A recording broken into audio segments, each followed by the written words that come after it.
Great. All right. So welcome everyone to the Fall Marine Mammals Work Group meeting today, November 5th, 2024. As some people noted, today is election day here in the United States. I know we have some folks from Canada also joining, but I thought it would be nice to lighten the mood a little bit by including a cute little graphic of an orca who voted. Appreciate everyone taking the time today to join us. And we have a really exciting agenda. So I'm going to be reviewing that right now. All right, so we'll start off with welcome and announcements. We want to highlight some upcoming meetings and events, as well as welcome some new folks to the group. We will then go into breakout rooms. This is something the Marine Mammals Work Group has been doing at the beginning of quite a few recent meetings, just for a chance to connect. We're offering the prompt, what was a highlight from your 2024 summer field season? So we are encouraging folks to record what was shared in their breakout rooms. We included a link in the agenda. So we'll plug that link in before we head out into our breakout rooms. We're also going to have Marine Mammal Work Group updates.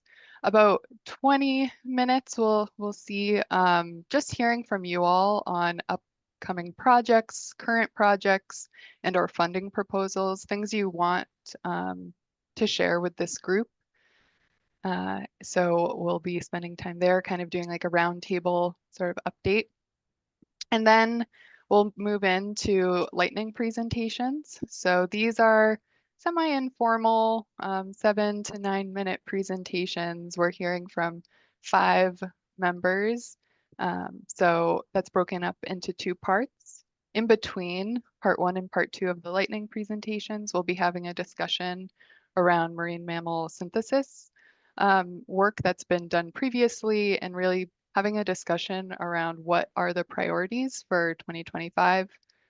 And finally, we'll close today talking about vital signs. So the vital sign key messages for Orca's vital sign will need to be updated next year. So we want to talk about what that could look like. And we'll close with next steps and adjourn the meeting. All right. So we're going to go right into announcements, starting with just highlighting this announcement on the monitoring to accelerate recovery. So if folks are on the Marine Mammals Work Group listserv, you might have seen this circulated, as well as the PSEMP listserv. But the 2025-2027 Monitoring to Accelerate Recovery projects released a pre-RFI announcement. And although the exact dates have not been finalized, as I believe, they're expecting in early January to release the solicitation for project proposals, have a webinar in February with proposals being due March of next year. And then in May 2025, there would be a notification of successful proposals. So more information to come there, but we just wanted to highlight this upcoming opportunity. And we have quite a long list of just upcoming meetings and events. I'll be following up after this meeting with links to all of these things. But if you don't see an event, webinar, seminar, or meeting that you want to highlight, I'll pause after I run through these, and feel free to unmute and share out to the group. So as I said a lot here, oh yeah, so there's a joint PSEMP work group meeting Friday, 11/22 at Padilla Bay. I believe that's with the Marine Birds and Forage Fish and Food Webs work group. Yep. Correct me if I'm wrong, Scott. Okay.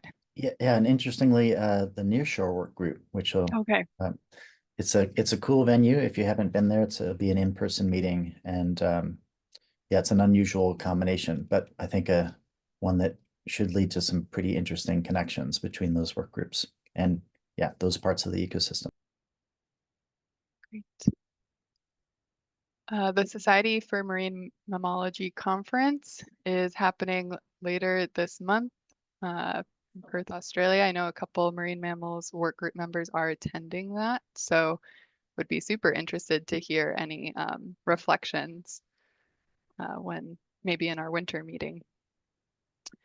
Acoustical Society of America, there is a virtual meeting on November 19th through the 21st, and then an in-person joint meeting with the 25th International Congress on Acoustics, May of next year. So that's going to be in New Orleans.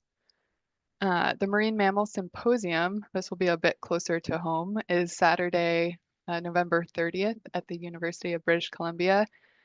Andrew Trites kind of helps organize this Marine Mammal Symposium. So maybe I would invite him to provide any information that. Sure. So this will be our 32nd year, I think, holding it. We opened the registrations yesterday morning, and at the end of the day, we had 111 people register.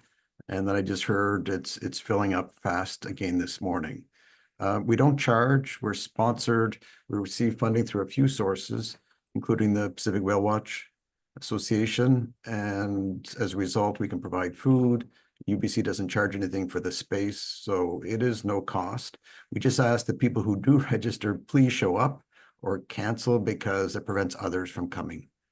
We will be streaming it online as well, and we'll send out a link shortly before. And the goal there is it's like lightning talks. It's like 5-minute presentations, and try to share a lot of information in a short period of time, and then with lots of opportunities to discuss and meet with each other. So there's still continued demand for it, so we keep holding it. Thanks, Andrew. All right, and then we have some virtual event and meeting opportunities coming up. So Orca Occupancy Indicator and Modeling Workshop. I believe that an invite just went out today for that. It's going to be held December 4th from 2 to 4 p.m.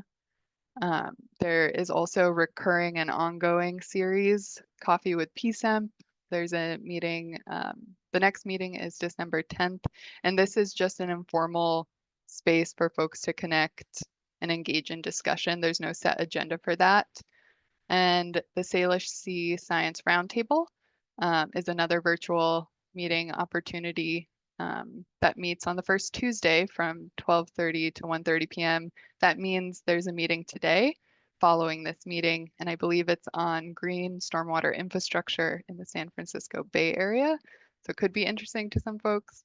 And then just an early announcement, the Ways of the Whales event will be next year, January 25th, 2025, and we'll circulate more information around that as it becomes available.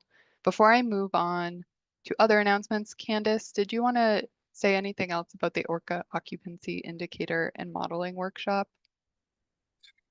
Well, I was going to read Alexa's update later on in the member update section, but yes, if you are missing that invite, so Corey Archer sent that invite out early this morning. So if you are missing that invite, again, it's December 4th from 2 to 4 p.m. Let me know and I can forward that to you. I think there's a little hiccup in the invite because there's a Zoom link and a Teams link. So Corey's going to be fixing that shortly, but let me know if you're missing that invite and I'll forward it to you. Or if there's anyone else you think should have that invite as well. But it went to the listserv, so I think it should be going to the Marine Mammals Work Group listserv. Great, thanks, Candace. All right. Any other events, announcements, workshops? I'm not seeing any in the chat, but feel free to post in the chat if you want in my follow-up email with links to these. I can include additional events as they're identified. So that's a quick question. I'm not sure if anybody on the call knows about this, but I'm wondering about the Salish Sea Ecosystem Conference. So I feel like there was a plan to reinitiate it, but I keep losing track of what the plan is. There is no plan as of the moment. As far as I know, the PSB they had a working group to figure out what to do with it, but I haven't heard anything. I think they were trying to have one for 2025, but I've heard nothing. So I think it's still up in the air.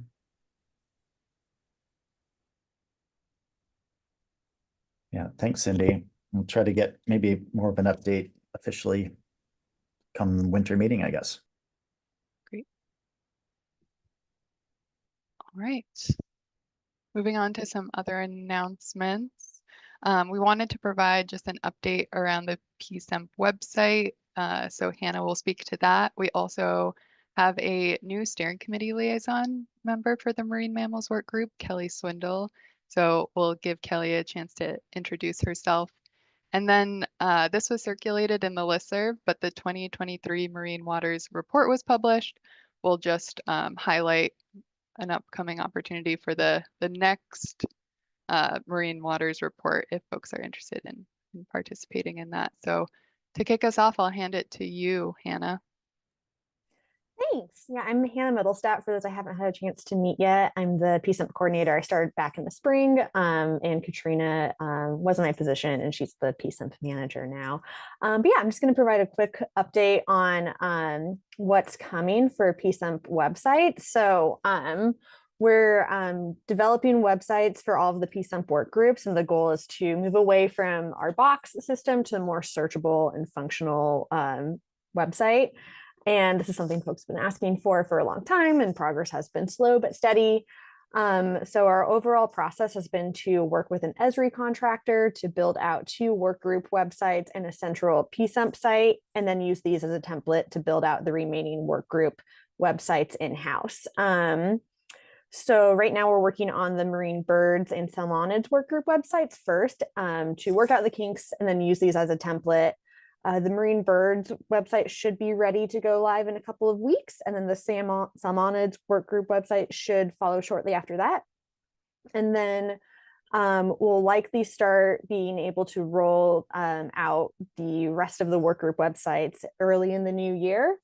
So these are going to be pretty basic, and the goal for this first stage is just to move us off of box, and then once we get all the work group pages set up, we can start adding in more features.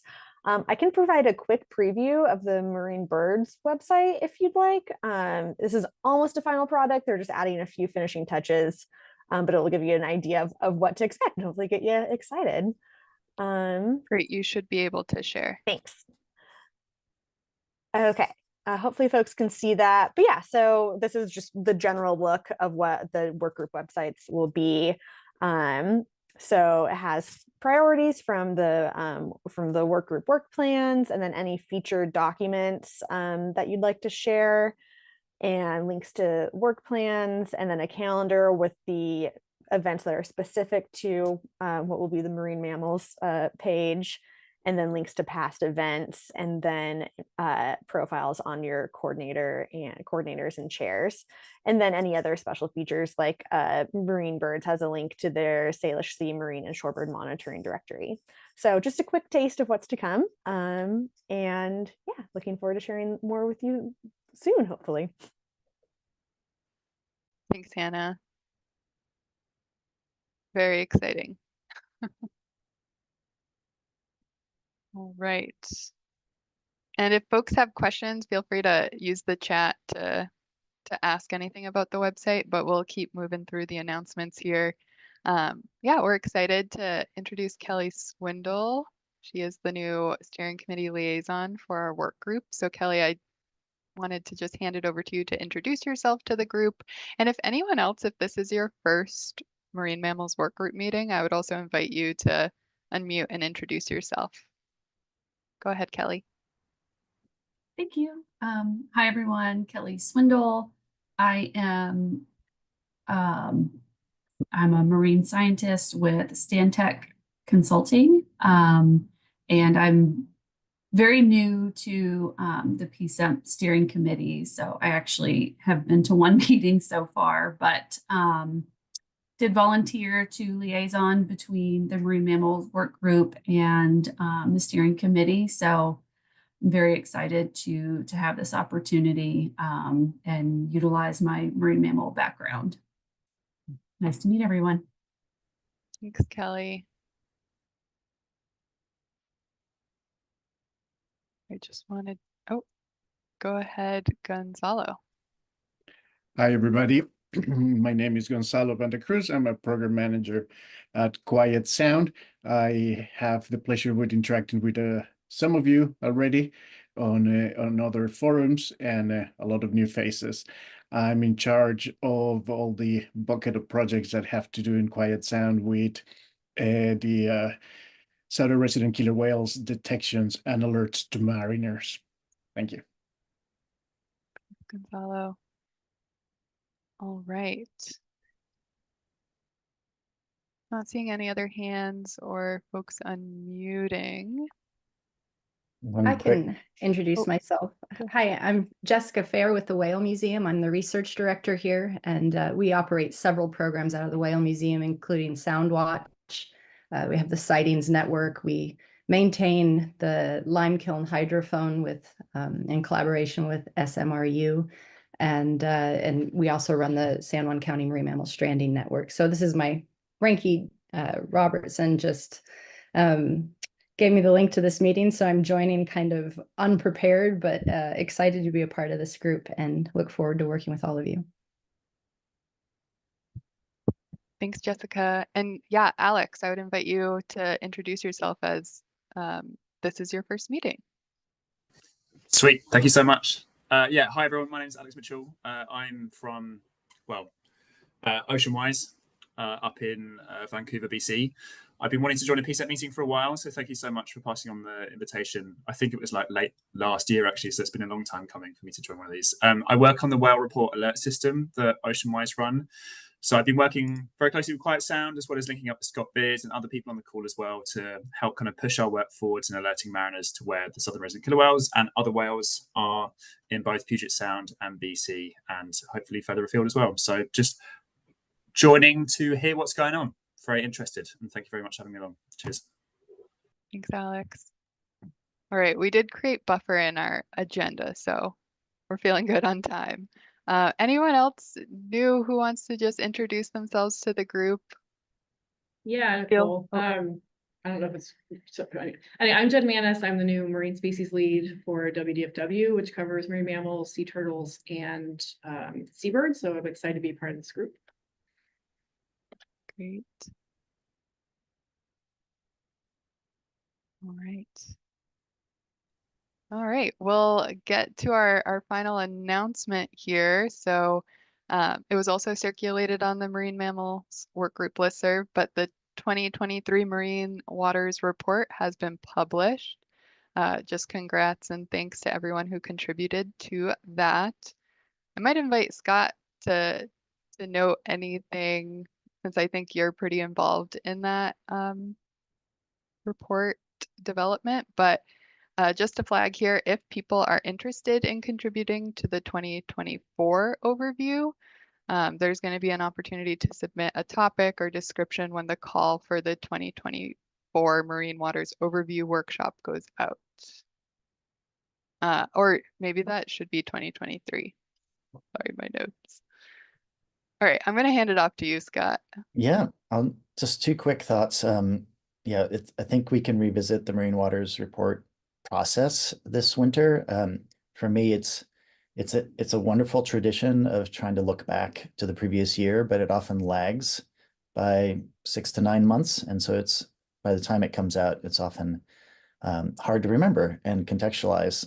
So it's definitely valuable, and I hope that part of the new PSEMP website can kind of work towards increasing how quickly it's published and put together, and we can be part of that by working a little bit more ahead than we have on submissions to it. So I think we start that conversation in the winter and we have some work done for it around the time that they have their annual meeting. It's a nice opportunity to sort of present a synopsis, an update on a particular pattern you saw that previous year.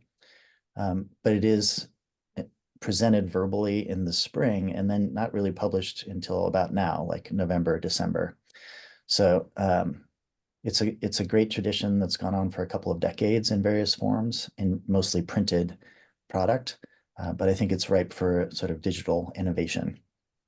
The other thing I wanted to mention is just a thank you for Dave, who's on the call, and the idea of a liaison between working groups and the steering committee is a pretty new idea, and Dave pioneered that position. So I'm hoping, Kelly, that you can connect with Dave and hand off the baton in a way that also revisits like what the liaison does. So it's been really helpful to have Dave. I just don't have time to make it to most of the steering committee meetings. So beyond what Nicole and Candace have provided, it's great. It's a great position, and we really appreciate you filling it, Kelly.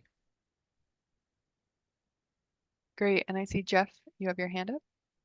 Hi, everybody. I'm Jeff Rice with the Puget Sound Institute, and we do the Encyclopedia of Puget Sound and work with PSEMP on various projects. And I'll be giving a talk a little bit later about some of the syntheses that we're working on. But I just want to say we're one of the sponsors of the Marine Waters Report. We help copy, edit, and design the report. And there could be opportunities to do something very specific to the marine mammals group in that style. And we have some funding to do that sort of thing. So I'll talk about that a little bit later, but it's great to have the marine mammals contributions to that report. And maybe there's more that could be done. So I'm going to talk later about that. Exciting. Thanks, Jeff. All right.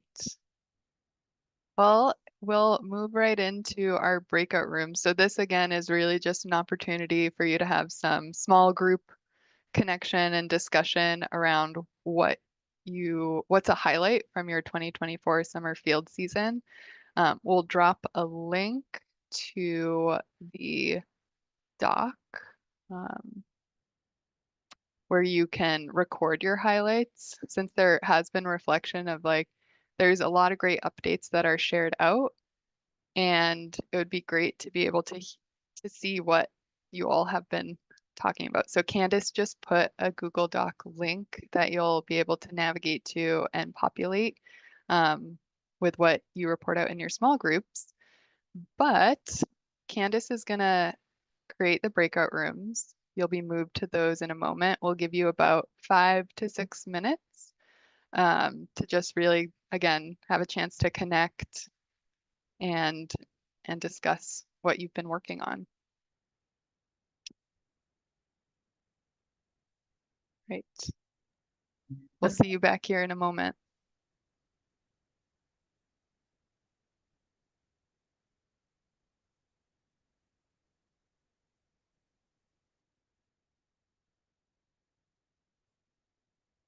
All right. Seems like everyone is coming back to the main room. All right. Thanks. I know 5 minutes probably flies by in a room with 4 people where you're sharing out, but hopefully you were able to share out and or record kind of what your highlight was in that link Candace provided in the chat. We'll kind of right now just move into our general update section of the agenda. Probably going to constrict this a little bit just to keep on pace with our agenda. But at this time, I would invite anyone who has updates to share to do so. I know Candace is going to just speak on behalf of Alexis, who provided an update in advance of the meeting since she couldn't be here today. But again, we'll kind of use the hand raise feature and call on folks as they appear on my screen. So I'll hand it off to you, Candace, and then we'll call on folks who have their hands raised. Okay, so this is from Alexis. Apologies for not being able to attend this PSEMP meeting. Myself and several of the project collaborators are attending various marine mammal conferences around the world. However, we are pleased to inform everyone that the Orca occupancy team is making great progress on the indicator, and we're working through the second iteration of the model. We're excited to share our progress with you all and get your feedback. Additionally, we have set a date for a workshop during which we'll review the draft version of the model, answer questions, and hopefully gather feedback and comments. While we will not have time to incorporate all feedback, the plan will be to compile what we hear from you and include it in the final draft of this project. The feedback gathered at this workshop will assist with future iterations of this project and help to enhance its accuracy and value moving into the future. True and Collaborative will be facilitating the workshop as well as crafting a survey to be sent out afterwards to capture all comments, questions, and concerns. We're excited to share more of this project with you all soon. So the Orca Occupancy Indicator Workshop is Wednesday, December 4th from 2 p.m. to 4 p.m. virtual platform. I think it's Zoom. So that's what I mentioned earlier in the welcome and introductions. And so again, if you do not have that invite, please let me know and I'll forward that to you. Great. Anyone else want to share any project updates, proposals you want to share with this group? Any additional announcements that might not have been captured previously in the agenda? Again, feel free to raise your hand, but I do see some unmutes. So Andrew and then Rob, if you want to share out. I didn't mean to be unmuted. Okay. Neither did I. Okay, sweet.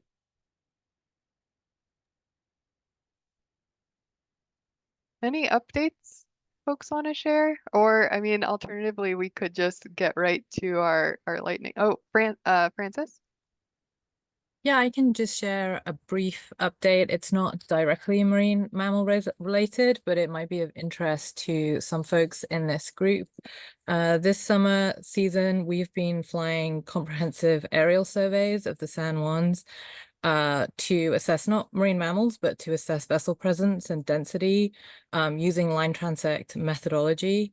So that has actually been a success. I think it's the first time we've attempted to use this methodology for vessels anywhere that we've been able to find. But we're doing this to look at vessel impacts to nearshore habitats, in particular eelgrass, forage fish spawning habitat, kelp beds, which of course ties into marine mammals because of the importance to prey, particularly forage fish and salmon in the San Juan. So we'll have the results of this early in the new year, and we'll be happy to share this on different platforms throughout next year. So thank you. Thank you.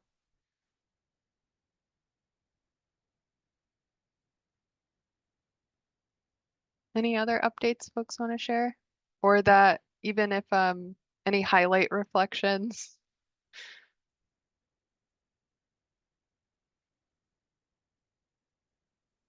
Also feel free just to use that link in the chat to populate the table out. Again, we'll be linking this in our meeting summary.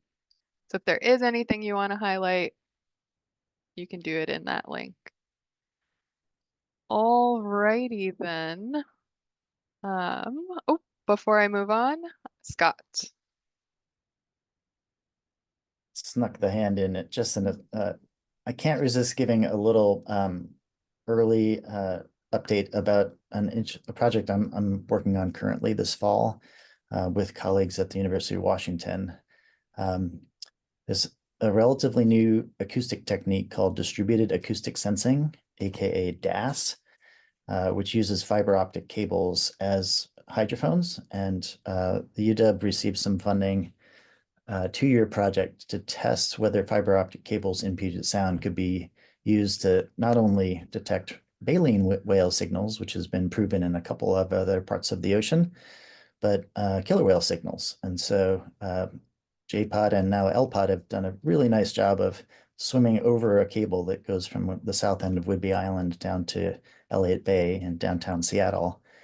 And we have no evidence that it worked, but a couple of grad students and postdocs having this opportunity to test this new technology locally. And if it works, it'll be revolutionary for increasing the number of hydrophones we have around the Salish Sea and the coastal regions of the United States. And almost surely tracking underwater communication in ways that we haven't been able to do successfully here before. Related to that, I just wanted to quickly say that Michael Weiss and Monica Wieland normally would be on this call, but they are out currently with LPOD doing a parallel and also innovative study where a drone is flying over vocalizing southern residents while they have a 4 hydrophone element, a 4 hydrophone array lowered from the drone operating vessel, which is just drifting near vocalizing whales. So I heard on Facebook, you can see Monica providing an update yesterday and the day before that they've got a few days of data they're excited about. But unfortunately, they are not able to attend today. So hopefully we can get an update on that study. And I'll have some preliminary results from this DAS study in our winter call. Thanks, Scott. Cindy.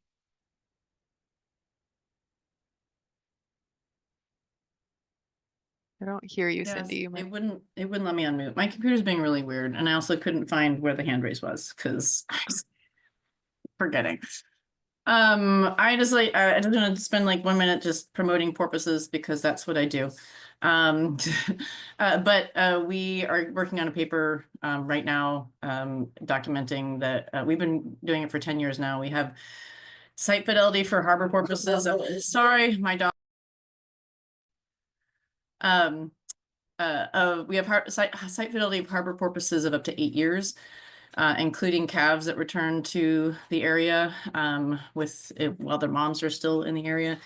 And also we have our first 3 generations of harbor porpoises. So we know the grandma, the mom, and the baby, which was pretty exciting. So anyway, and then we also have long-term site fidelity in water of harbor seals that we just published, and that was in the Marine Waters Report. So exciting stuff for the little guys here on the Sailor Sea. Great, thanks, Cindy. All righty. Well, I'm gonna share my screen really quickly just to transition us into the lightning presentation. So like I said, we've separated this into 2 parts. We're starting with Gonzalo with quiet sound updates, and then we'll hand it off to John Calambokidis on some sounder gray whale research updates. So I'm gonna now stop sharing my screen, and Gonzalo, you should be able to share your screen.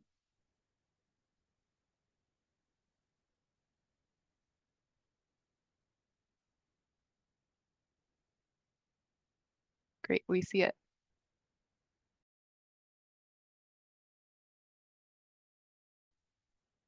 But I don't hear you. So you might be muted. Okay, now? Yes. Sorry about that. Thank you, everybody. Again, my name is Gonzalo Banda-Cruz. I'm a program manager for Quiet Sound.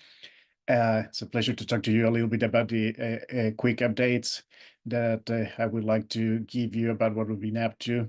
As a quick reminder for those of you who may have not heard about Quiet Sound or that you need a quick reminder, Quiet Sound came as a collaboration and is a strategic alliance, a coalition among different parties with the mission, a very specific mission to reduce the impacts from large commercial vessels on the southern resident killer whales in Washington state. And our leadership committee, which is the equivalent of our board, is made out of all the different organizations that you can see there. And that collaboration has been key to implement some of the activities I'm going to tell you now about. Some of those key updates you may have heard in some of our previous meetings. And but something that has been very key for us is the development of the Quiet Sound strategic plan, which is setting out our 5-year vision and basically the guidelines for the next 5 years. This work was done obviously in a very collaborative way with the leadership committee and the staff. And I'm sorry, I apologize. I have a bit of a cough, so I might be interrupting that. Also, because of the cough, and I'll tend to speak sometimes too fast. So please make notes, make a question, and I'll be later very happy to clarify if you couldn't understand. And so our 5-year vision at the end, what we want that is basically a quieter and safer critical habitat for the southern resident killer whales. We have 3 main focus areas on a strategic plan, which is the voluntary commercial vessel operational measures, which most of you know as the slowdown, the SRKW detection and alerts to mariners. The most known part of that section is the whale report alert system. And within our strategic plan, there is also a section that we like to promote and support the adoption of vessel quieting technology. I will now talk about some of the results again from the slowdown last year. So you can see there, this is the 3rd year of the slowdown. This slide presents the results for the first 2 years of the slowdown. And there's been 2 ways to report it. First, by the pilots, they do self-reporting. They tell us how many vessels participate. And then we can see an increase there from 70% of the transits to 71% of the transits that decided to slow down. And then we also have the vessels that met the speed targets, and that's done via AIS. We get the data from the Marine Exchange, and with the help of a consultant that will do the correction with the tidal modeling for speed over the water, we'll have those results. And then what we see there is also an increase in the participation. We also deploy a hydrophone during the slowdown season to capture the impact of the slowdown. And what we determined in the last slowdown was an underwater noise reduction by 3 decibels, which is 50% reduction in sound intensity during the slowdown. The current slowdown started on the October 6th, after the south resident killer whales were confirming the slowdown. This work is a collaborative work with the Orca Network. They work very close with us, and obviously they are our eyes out there to let us know when it's time to enact the slowdown. And the slowdown is, you can say, is becoming mildly dynamic, in the sense that we know it's around in the fall, but last year started September, this year started October, because we want to make sure it's there when the whales are confirmed. And it will remain in effect until January 12th of 2025. The hydrophone was deployed November 2nd in Useless Bay to measure changes in underwater noise. And the first weeks of participation, we have already data received from the pilots that 69% of the transits have slowed down. And we will do the acoustic and AIS analysis at the end of the slowdown. Something that is very new this year is that we have a trial recommendation for unencumbered tugs. That means that any tug that is not running for a emergency or is safety for their operations are recommended to transverse at 10 knots. Something else that we wanted to bring attention, we had a hydrophone feasibility workshop that was conducted on July 31st. We had several participants. We wanted to understand first foster collaboration among the people that will have hydrophones or have hydrophones in Washington. We wanted to identify upgrade opportunities and what were the likelihood of have real time data sharing, with the idea that eventually uploading that into the whale report alert system. We produced a report about this that we sent our final our findings to the National Fish and Wildlife Foundation.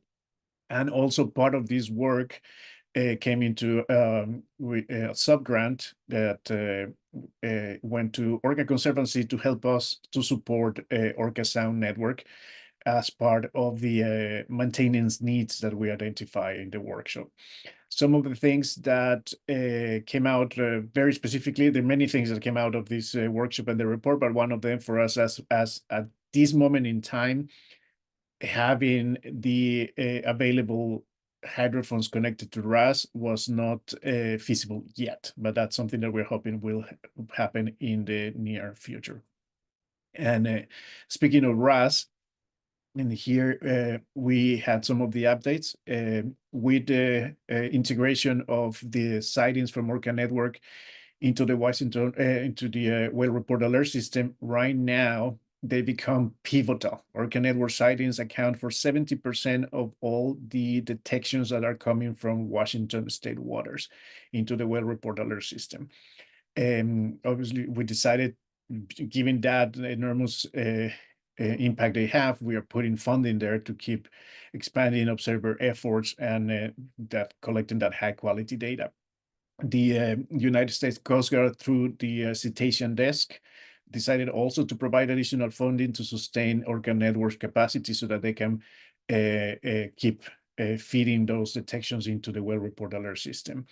And we would like eventually, as part of this work, to expand to observer networks outside of Puget Sound and collaborate with cruise lines for whale detections.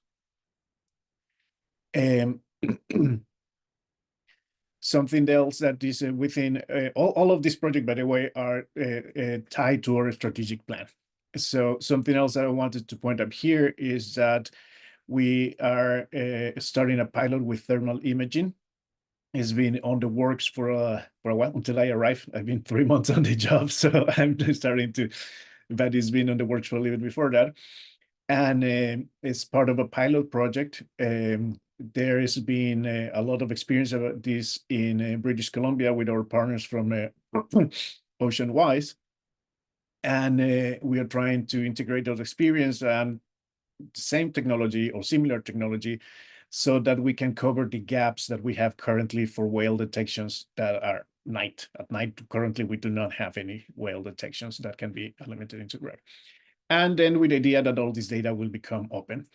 Now, the last update that I wanted to bring is that we created a new advisory group for Quiet Sound, we call ORCAS, Opinions and Recommendations from Consulting Advisors. All of this came from an assessment and a directive from the leadership committee, where we had different working groups before, but they were very siloed. And those working groups themselves wanted to have better collaboration among them. So we created a new group. We had our kickoff meeting, and we're going to have our first official meeting on December 6th. Thank you so much to the participants now here that also joined us in the kickoff meeting.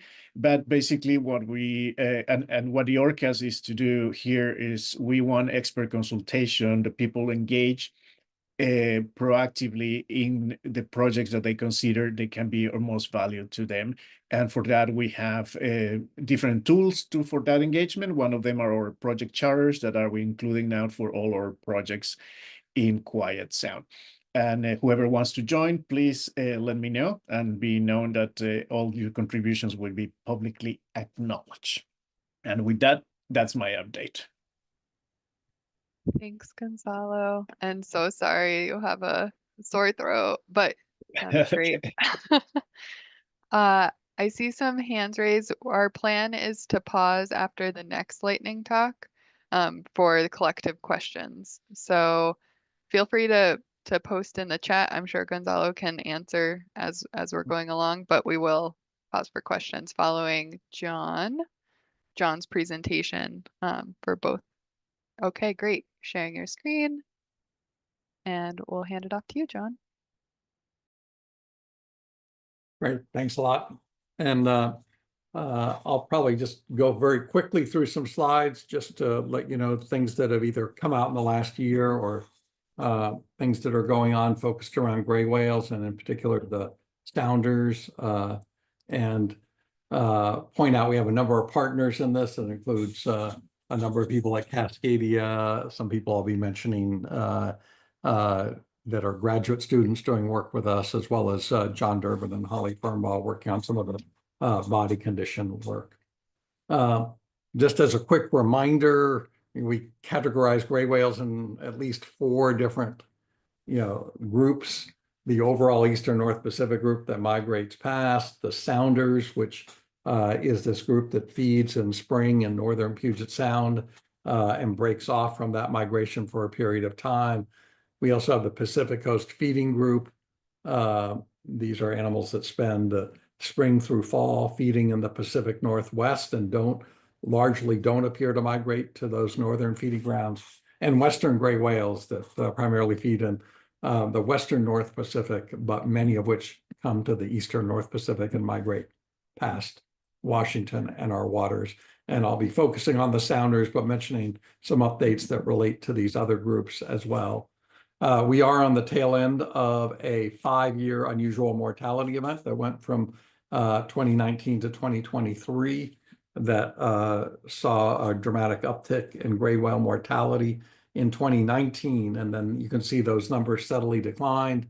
It affected the entire range of the gray whale.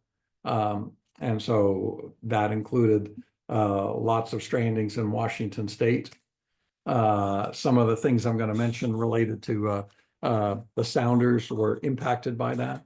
There was a paper that came out in Science from Josh Stewart that sort of reviews these boom-bust cycles of gray whales and kind of models using a variety of pieces of data, those gray whale populations. I was also going to point out we had a more local paper spearheaded by Jennifer Olson, but includes some other people on this call about sightings of minke whales, humpback whales, and gray whales in the Central Salish Sea using opportunistic sightings, and looked at some of the changes and increases in gray whale occurrence we've had. So that came out in Frontiers of Conservation Science this year. And just to put it in context, that those boom-bust cycles showed 3 major periods of declines of humpback whale, of gray whale abundance, shown by these arrows in the top right. That seemed to coincide with periods of higher strandings of gray whales in Washington state, which is what this bar graph shows here, and it circles those 3 periods. And it also coincides with some of the dynamics of the sounders that I'm going to talk about. The gray bars here overlaid on those strandings are periods we had new gray whales join the sounders. So those seem to occur during those periods of that the overall population was under nutritional stress and facing this unusual mortality event. You know, the sounders we've been studying since the early 1990s, tracking some of the same individuals. They largely feed on ghost shrimp in the intertidal area of northern Puget Sound. You know, core group arrived in 1990-91, but we've seen these 3 additional pulses when new gray whales joined that. We did publish a paper earlier this year on sort of what we called the biologically important feeding areas for gray whales. This was in Frontiers of Marine Science, and that included identifying this area in this panel right here that's shaded. This is our key sounders gray whale area. So that paper, along with looking at important areas for a variety of species, including gray whales and their migratory corridors, identified some of the feeding areas in U.S. West Coast waters that included this area of the Salish Sea for the sounders as important feeding areas for them. This is the main graph. I show an update every year. So this is the latest update of this, showing different sounder individuals as rows, years as columns. Shaded means we saw that particular individual, and again highlights that some of these individuals go back to 1990. You can see the first cohort of about a half dozen that showed up here, the second cohort that joined in the late 1990s with a previous unusual mortality event, and then this increase in new sounders that occurred here. And it ended up increasing our number of sounders to about 20 individuals total. But you'll see the latest result, 2024, you'll start to see more blank spaces. So that indicates the number of sounders has dropped a little bit in the most recent years. And that includes in red here, at least a couple of these sounders we think have died from the original group. And even from each of those cohorts, some individuals that we didn't see. We don't know if they died. We're more confident that these died because when we saw them, they were in poor condition and they'd been pretty regular animals for so long before disappearing. You know, these are the 2 individuals that kind of disappeared from the population that we were sad to see go. You know, with this unusual mortality event and with the recent years, we've seen some changes in the seasonality of gray whales and the sounder gray whales, and that extended into 2024, this most recent years. Some of these individuals, you know, showing up early, you know, including rather than showing up in March, the typical time, showing up in December or January, and apparently foregoing the southern migration to the breeding ground and feeding. We had at least one sounder individual, feed for almost a year. We didn't see a repeat of that in 2024, but we still have some unusual kind of more extended occurrence of the sounders feeding in that northern Puget Sound area. One of the key things we expanded in 2024 was our tag deployments. We've been doing these off and on over a number of years. These are suction cupped attached tags that measure movements, take video, have hydrophones for acoustics and accelerometry to document feeding as well as depth.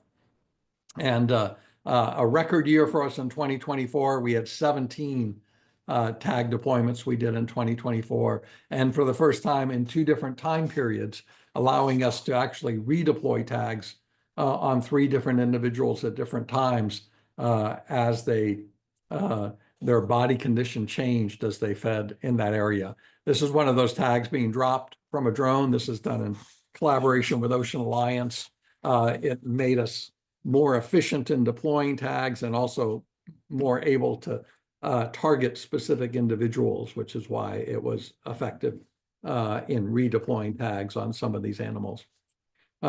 We've also been working extensively on the tag analysis with the Goldbogen lab at Stanford, a number of people there. And in particular, this person in the up here, Hannah Clayton, is a second-year PhD student at Stanford whose dissertation is going to focus on the sounder gray whales, in particular, some of the energetics, and feeding behavior, and her work involves benthic sampling. And I don't have time to show all the elements of her work, but just to say it's benefited from that.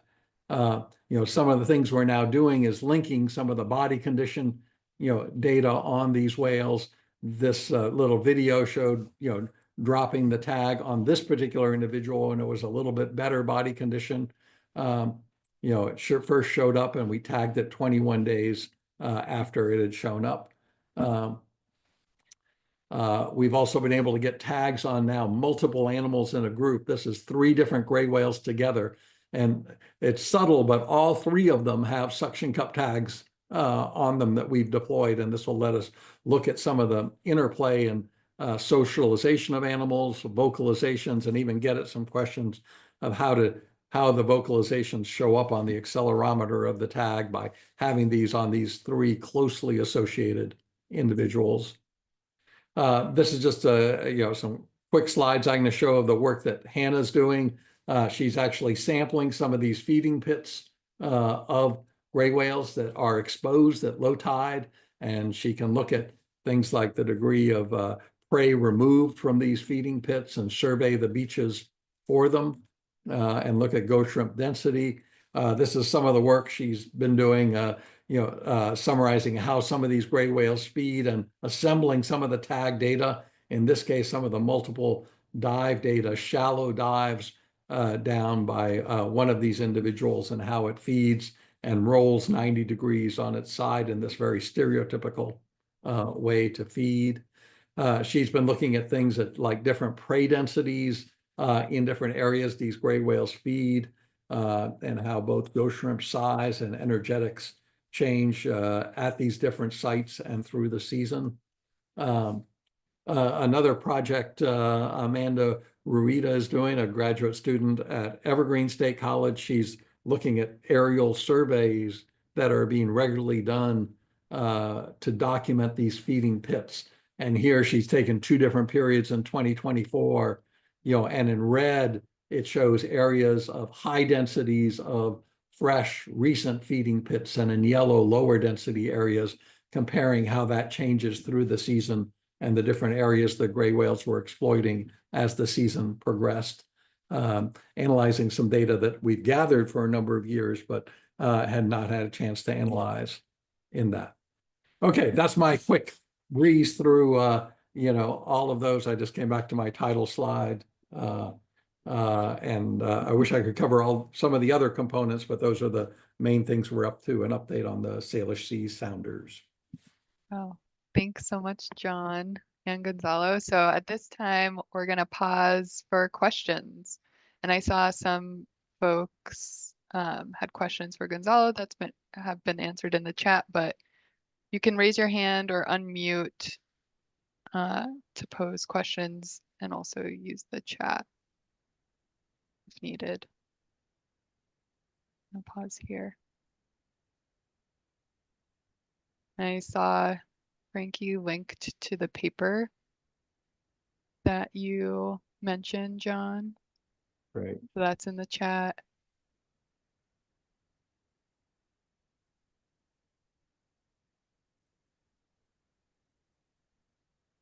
Scott has a question.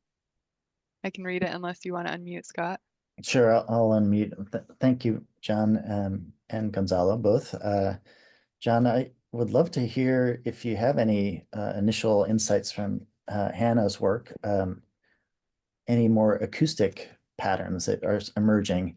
There's a couple of fiber optic cables that run between Clinton and Hat Island and Clinton and Everett and across Saratoga Passage, and we'd love to try to detect gray whales on one of those three. But a lot could hinge, like our decision on which one to test first next spring might hinge on where you're seeing and when you're seeing certain signals. Yes, no, and I wish I had more to report on that, and I would actually put this out to the group too, that as Hannah focuses more on energetics, and the prey, that there's probably room even for someone interested in diving into more depth more quickly on some of the acoustic data. Keep in mind, our tags are only on for, one of the maybe downsides of the drone deployments is they result in an average deployment time of about 4 hours. So we don't get huge duration. So they're very insightful about, the behavioral context in which gray whales are producing these sounds and how they're picked up.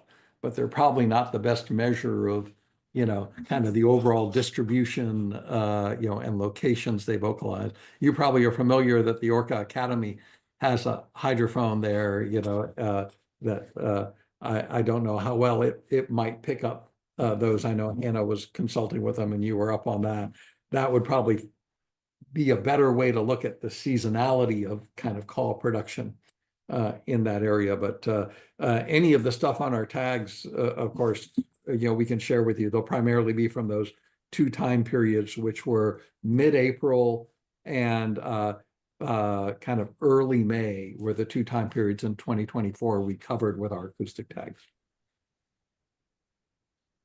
Great, thank you. I'll follow up with you about that. And yeah, the basic question is, which maybe you can answer based on what you all have heard so far, is, yeah, do they vocalize only when they're out of their feeding areas at low tide, or does it happen sometimes when they're actually foraging?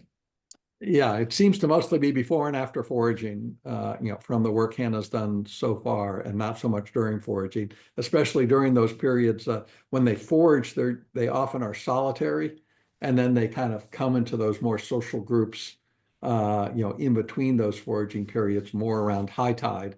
And it seemed like she was seeing more of those vocalizations before and after foraging, not during. Nicole, I don't know how to raise my hand on here. Just want to make a comment first and then a question for John. Gonzalo, at the University of British Columbia, I'm involved in a project with the engineers, and we have a whole team of graduate students that are trying to design quieter propellers. And they're doing the most amazing modeling of sound, and it may be something you want to follow up on, or maybe others too. But our approach is trying to work with the shipping industry to come up with better propellers that make less sound. Thank you. Thank you so much. That makes, Andrew, that is really good news. I'm going to put my email in the chat because I would love to follow up on that. There's definitely through Quiet Sound is part of Maritime Blue. And some of the other initiatives into Maritime Blue are actually pursuing those kind of new technology, sometimes even helping raise venture capital for them, or at least introducing industry partners that will be interested into testing that new propeller technology. So yes, please reach out to me. Great, thank you. And then John, my question to you, I was fascinated that you think some of the animals are going south and are staying to feed. And have you sorted out, is it something about poor body condition? Are they just outliers? Are there a lot of other gray whales, do you think, that are going to wait for a better time to go south? Yes, no, and I think I was going to mention that some of the satellite tagged animals on the PCFG gray whales that OSU did also did not, some of those animals didn't migrate south as well. So I don't think it's something unique to the sounders and necessarily maybe as unusual as we expect. And I think as we look at even species like humpback whales and their entanglement risk in winter months, you know, going back to Jan Straley's work decades ago in Southeast Alaska, but we also see this in the Salish Sea with humpbacks. You know, there are animals that, you know, seem to forego that migration to the breeding ground. And I don't think we've ever gotten a great handle on, you know, who and why that is. In the past, we've thought maybe that was more juvenile animals that are not breeding or females in off years. But it doesn't look like that from any of the evidence that's gathered. It looks like it might be some other, I don't know if it's when they've cued into a more productive prey or in worse body condition, but I don't think we've nailed that down. It's a good question though. Yeah, thank you. Right.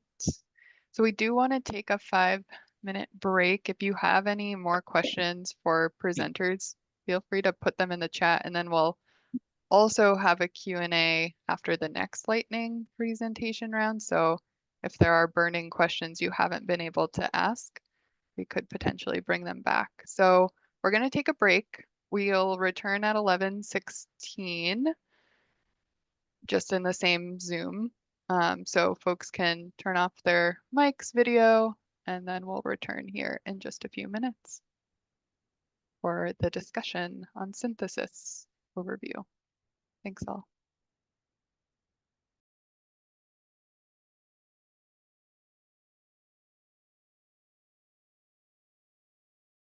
All right, everyone, we're going to be starting up again. Want to make sure everyone is back with us so you can turn on your video as your bandwidth allows, or maybe just give a little reaction. You know how to use those. All right, but we'll be starting up again, and our next agenda item is Tom Jefferson and Jeff Rice will be leading us through kind of an overview of syntheses that have been completed thus far and what the potential focus for 2025 could look like. So I'll hand it off to you, Jeff, potentially first, maybe Tom, and let me know if you want to share your screen.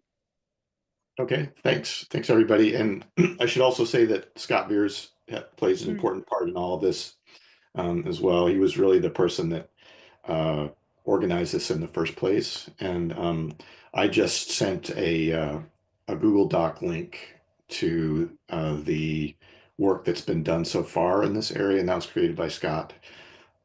And we don't have to go through it in depth, but it shows places where we've done syntheses and places where we, you know, could do more. And my job really is as a facilitator, and you know, I'm here to create opportunities for you as scientists to do these syntheses. And we've so far worked with you know, PSEMP for, you know, several years doing these kinds of things. Early on was more kind of just hit or miss. We did some occasional ones, and they were very, very successful. We did, you know, an early one on harbor seals, and I think, you know, a few different types of marine mammals, and we've really started to develop a big collection of these syntheses now on the Encyclopedia of Puget Sound. We did, I think, 5 or 6 in the past year from the group, including one that was just out recently by Tom Jefferson on Pacific white-sided dolphins. But I've been in contact with many of you in the group to see if you wanted to do more of these overviews. And so some are already in the works, and I know we talked with Francis Robertson about doing something on minkies, and I've been in contact with John Calambokidis about potentially us posting something that he may be creating about the sounders and various things. So what we are doing to help catalyze this process is to offer some seed money to individual scientists to do this work. It's not enough to live on, but it certainly helps a little bit for people to spend time on this. And it's about $1,500 that we can offer people to do these syntheses that we have a sort of a template. I don't know if it's good for me to share my screen and show you sort of what we're doing, or if people already have a pretty good idea of this. I think sharing would be great, Jeff. I know Tom is very familiar, but some of us haven't seen behind the curtain recently. Right. Okay. Let me see if I can do this. Am I sharing now? Yes. Okay, great. Well, for those of you who don't know, this is the Encyclopedia of Puget Sound, and we're funded by EPA to create syntheses and just articles about important science and new developments in Puget Sound and Salish Sea science. And we put that all on the encyclopedia, including overviews by PSEMP. And here's the most recent one that Tom Jefferson did about Pacific white-sided dolphins. And we have certain template that we use that you can sort of fill in a way. I mean, it takes your expertise to know what's important, so we trust you to know what's most important for these syntheses. And then we'll run them by our editorial board, which includes Joe Gatos and other people, to just kind of give it that extra look, one extra pair of eyes on it. And we hope that it's, at this point, a fairly streamlined process. And these don't have to follow this synthesis or this template, but it's there to be used if you want it. And these can be much more in depth, or they can be more focused. But our goal really ultimately is to have one of these syntheses or I will call them overviews. I think syntheses is a little bit much to say, but I'll call them overviews. We want to have one of these for every marine mammal in the Salish Sea. That's really our goal. And we would love to have an amazing page where anybody can go, whether they're a scientist or whether they're, somebody that's from the general public that's just fascinated by marine mammals, or policymakers or journalists, or all these different people that are interested in the subject. They could come to our page and they would get a really in-depth article on every single marine mammal in Puget Sound. And if I show you the spreadsheet, let me see if I can actually pull that up. We've started to make some progress. I don't need it where my Zoom. I have to say, like, I haven't prepared for this talk, and I don't have formal slides or anything, but here is this Google Doc that Scott created, and you can see that we have all of these different possibilities of overviews that we can do, and we've already done quite a few of them. We've done bigs, killer whales, harbor seals, California sea lions, harbor porpoise, and we've done Pacific white-sided dolphin, fin whale, elephant seal. That was really interesting to me, by the way. I didn't really know that there were a lot of elephant seals in Puget Sound, and I guess that's kind of a new thing. So it was kind of fun to have that one. And all of them are really interesting. And we're, even thinking about doing something on sea otters and river otters. And so ultimately we need your help to create these overviews. And we want to, as I said, help facilitate it. And we have now more focused money, more focused funding from EPA to do this kind of thing. In the past, it was kind of, just occasional articles that we were doing, but now we really do have more resources to try to reach this goal. And we also want to, reach out to different stakeholders. We don't want this just to be a PSI Encyclopedia Puget Sound thing. We want to work with other organizations like the Whale Museum and different groups like the Sea Dock Society. And sorry, my phone is going on. Turn that off. And make this really a great community resource. And it's ideal to be able to work with PSEMP because you are the experts, you're the scientists that know this stuff. And so if people come and they read these reports, they'll see like this is good information. This is the best resource that you can find for quick information about these subjects. So that's really what we're trying to do in a nutshell. And I don't know how much it would help to walk through it, but maybe Scott, if you wanted to talk about some of the areas where you think we could really use and where these syntheses would make the most difference. And potentially before Scott, I know Tom Jefferson has done quite a few of these, so I'd invite him to speak to the experience. I think you've provided some overview in the past, Tom, but again, whatever insights you have to share. And then could you just stop sharing your screen, Jeff? Sure. Okay. And then if you have anything you want to share, Tom, you'll be able to, but would invite you to speak. And thanks, Tom.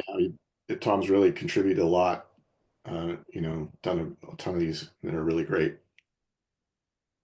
Well, thanks, everybody. Good morning, all. Good to be here. And I should just say that, first of all, thanks to Jeff and Scott for facilitating this. It's been a real pleasure to be involved in writing some of these and, helping to get information out about especially some of the lesser known marine mammals in Puget Sound. Everybody knows about southern resident killer whales and a few other species, but there's a lot of marine mammals out there that, maybe aren't seen very often and don't come into the Sound all that regularly, but they're still there. And it's important for people to know that these animals exist. So I think it's a good resource, and hopefully people are finding it useful. As Scott mentioned, as Jeff mentioned, the most recent one that we did was on the Pacific white-sided dolphin, which is a species that's generally considered to be an offshore outer continental shelf, continental slope species, but they do come into the inshore waters in places, and there are certainly quite a few records of them inside Puget Sound and other waters of the Salish Sea. So letting people know that that is a species that they should be on the lookout for, I think was really valuable. There is some evidence maybe that lags have been increasing in numbers in Puget Sound recently, but it's really, really hard to tell whether or not that's just related to effort. Obviously, there's a lot more eyes on the water these days. There's more, more organized stranding networks. And so the chance of, them being seen when they come into inshore waters is increased recently. So I think one thing that I was hoping that this synthesis would do would be make it a little clearer whether or not there really has been an increase in lags coming into inshore waters. And I kind of feel like there's some suggestion, but it's not really clear. So the one that we did before the lags was fin whale, which was an interesting one. And that is a species where obviously they used to be, occurring in inshore waters in the Salish Sea and elsewhere in BC and Washington. And, in the 1900s, fin whales were a major target of commercial whaling. There were whaling stations throughout, Washington and British Columbia and Alaska that were catching these animals. And as you all know, the population was dramatically decreased. And for some period of time, fin whales were considered to be quite rare in inshore waters. But there is, I think, a little bit more compelling evidence for that species that they are increasing in inshore waters. And it makes sense because we know that the fin whale population on the West Coast of North America is increasing in general. So it kind of makes sense that they would be, animals would be expanding into that previous range a bit more. So that was kind of an interesting one. And then the third species that we did was recently was Dall's porpoise. And that one I think is really interesting. And it's one that's very near and dear to my heart because I've done quite a bit of work on Dall's porpoise in the past. And Dall's porpoise used to be quite common in Puget Sound, especially the northern part of Puget Sound. In fact, Beth Miller did her master's thesis on photo ID of Dall's porpoise in Puget Sound back in the 1980s. So there were quite a few of them around. But over the last couple of decades, they have not quite disappeared, but they've become quite rare in Puget Sound. And that's really interesting. We were talking about this in the Breakout group a little bit earlier with John Calambokidis and others, that, in the inshore waters of BC and Washington, there seems to be a correlation, but of course we know that correlation doesn't necessarily mean causation, but a correlation between the decline of Dall's porpoise numbers in inshore waters and the increase in harbor porpoise numbers. And it's hard to ignore the fact that those might be related somehow, although, right now that's just really just speculation. We don't really know whether or not it's just a coincidence or whether or not they're related. But one thing that really is interesting is in the offshore waters of Washington and Oregon, where I spent 6 weeks this summer working on a marine mammal survey. Dall's porpoise have become really rare there as well. And species like common dolphins, which are relatively warm water species, has become very, very common. And so some of this, it probably doesn't apply so much to the inshore waters, but some of this in the offshore waters probably is related to global warming and climate change. But it's just an interesting issue that Dall's porpoise, were so common in these waters until a few decades ago and now have become quite rare. So that I think one is really interesting that, hopefully it'll get people to think a little bit more about, what reasons there might be for why these animals have really declined so dramatically in inshore waters. But that's pretty much it. Thanks again to Jeff and Scott for all the coordination and for everybody else for hopefully joining in and reading the accounts. And one more thing, go Harris. Thanks, Sorry to get Tom. political. Okay. It is election day. So Scott would invite you to speak to this as well, but I think a question we wanted to pose to the collective work group was if there's any priorities for future data products or revisions. Tom and Jeff provided an overview of what has recently been done and linked to that committee spreadsheet as well. So Scott, do you want to add anything to this? I know you also added some thoughts into the chat. Yeah, a few thoughts. I don't want to take up too much of our agenda time, but yeah, low-hanging fruit. I think it'd be wonderful to get a summary like you've given us so many wonderful times, John, regarding the sounders. Just like a local gray whale treatment seems very timely, and it'd be great to get some of your collaborators helping with that. And then humpbacks, like I know Aaron Gless drafted the beginnings of an article, but that also seems really timely and important, with lots of examples of humpbacks either making sounds seasonally or coming down into Puget Sound intermittently with sometimes the interactions with ferries, state ferries. So it's absolutely pertinent to Puget Sound monitoring, I think. Yes, I think both humpback and gray whales have been on my list to work on. And I think especially with some of the work we've recently done and even that paper earlier this year, it's a very good time to do that. So it's one of my priorities for the winter, Scott, to work on it. I'll add one thing about these overviews is they can be, almost like extended abstracts, or they don't have to be, you know, your final peer-reviewed work.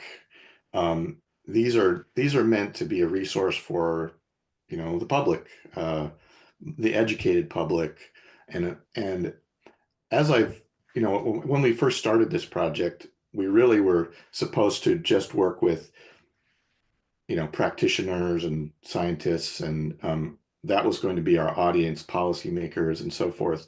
But I really do feel like the wider public is making a real contribution to our general understanding of marine mammals, you know, through citizen science. And you know, whale sightings have become really important for an important resource for the Coast Guard or scientists, and so there's a huge audience out there that could appreciate this work, you know, including citizen scientists and others that may not be, you know, have the technical chops, but they can understand, you know, these a little bit more complex, in-depth overviews, and they can appreciate them. Yeah, thanks for that additional context, Jeff. Francis? Yeah, I guess I can share. So we had completed a number of species briefs, and I think these overviews that we're talking about now are kind of a combination or a combined, like they're a little more than the species brief that we put together for a number of species early on when we started this process, but a little less than kind of a full-blown article on the species. So Jeff, maybe you and I can talk offline, but we do have one of these species briefs prepared for minke whales, and it's just kind of sat in Google Docs for several years now, but that might be suitable to put up as a placeholder as I work on a slightly expanded version. Would that be of interest? That'd be wonderful. Yeah. I mean, okay. You know, we're in some of these cases, we don't have anything. And so it would be great to, you know, put whatever we can put up. And I'm sure that's a really excellent resource. Great. I'll send that to you and work offline with you on that. Thank you. Thanks. Yeah, thanks for preparing that, Frankie. And I really like the idea of like getting some content into the encyclopedia, you know, in the brief form, a summary, and then us building iteratively, updating it when we can, maybe eventually updating many of these things annually will become easier and easier. And I totally agree with you, Jeff, like the quality of documentation, this is sort of a segue to Jared's talk next, is increasing at an extraordinary rate. And we're getting ID quality imagery and amazing videos that I think will allow us to eventually update, you know, even individual treatments of whales in a way that really changes how we tell stories about them and how quickly we can share stories about them. So more to come, I think, but this is a great start, and it's really gratifying for me to see that column turning mostly green. So thanks again, Tom and Jeff, for facilitating that. I feel it was one of my goals, and we've almost achieved it. So thank you. Thank you for catalyzing that, Scott, and all the contributors. Great. So yeah, if you have thoughts about any priorities for the coming year for marine mammals that weren't mentioned in this discussion, feel free to use the chat or reach out to Scott and myself directly, and we can help. Yeah, Scott will continually help facilitate this process, and we'll support as we can. All right. And with that, thanks, Jeff, Tom, and Scott for providing, and Francis as well, for contributing to this discussion item. And we'll move on to this part 2 of the lightning presentation. So we have Jared Towers presenting on transboundary data sharing and the Finwave IO product. Then we'll have Scott presenting on Shilshole sea line surveys and we'll close out with Andrew presenting on hydroacoustic surveys. So we will hold the Q&A until the end, but feel free to use the chat to be populating questions as they come up, and we'll return to them at the end. All right, so I'm going to stop sharing here. And Jared, if you have slides you want to share, you should be able to. Okay. So I think you should be able to see my screen now. Mm-hmm. Okay. Can. Okay.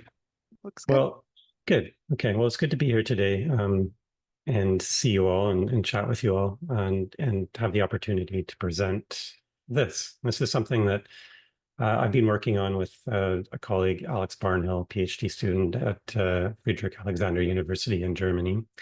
And yeah, it is something that was necessary because I happen to manage several very large data sets, and it's becoming increasingly difficult to do so. So this was something that we began working on, and I'll tell you all about it.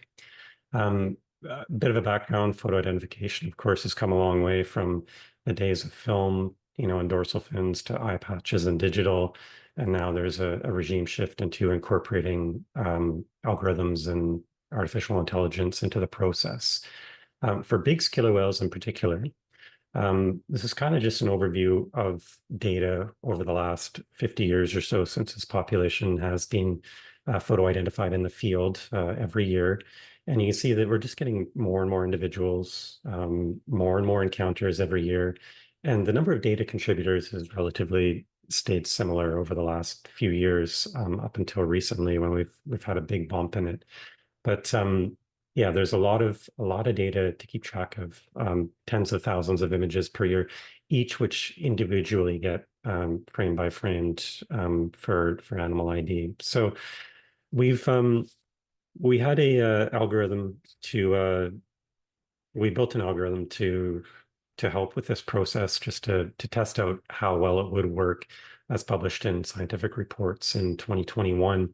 But part of the deal was that we would do that, but we would also incorporate it into an online, eventually open access platform, which we can use and then anybody can submit data to. So at the moment, this platform is referred to as Finwave.io. It has over 390 data contributors, many of which are contributing data regularly. There's over 5,000 encounters loaded on it. We backloaded the system to 2011 with data. We're just coming up on 250,000 images. Our fin detectors detected over 330,000 dorsal fins and predicted IDs for over 250,000 of them.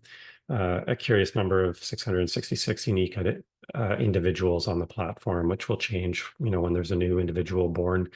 And this is made possible because of basotology and DFO primarily, and FAU, with support from OceanWise, North Island Marine Mammal Stewardship Association, and Eagle Wing Tours. So a brief overview of the site: you can submit data under your own organization, drop a pin on the location, put in any behaviors or predation event data which are relevant, and encounter notes. When you hit submit, you are confronted with the option to apply permissions or a copyright to your images. So you own your data. It's not owned by anybody else but you. And if anyone else sees it, they're presented with those as well, so they know that they can use it or that they have to contact you before doing so.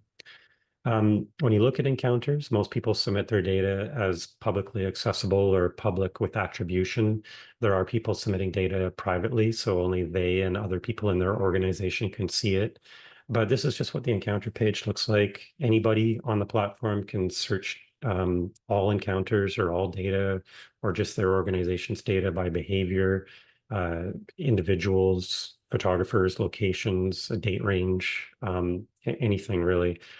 And this is just yesterday I made the screenshot. You can see we had a couple encounters submitted from both down in Washington as well as up in this part of the world, big killer whales. And you can just see there's lots of data coming in from, Juan de Fuca Strait. We have some stuff coming in from Haida Gwaii, Johnson Strait. We're getting data from California, Oregon, southeastern Alaska. So we're essentially near real-time tracking this population throughout its 2,000 nautical mile range. The ID work, once you open up an encounter, you can see all the images.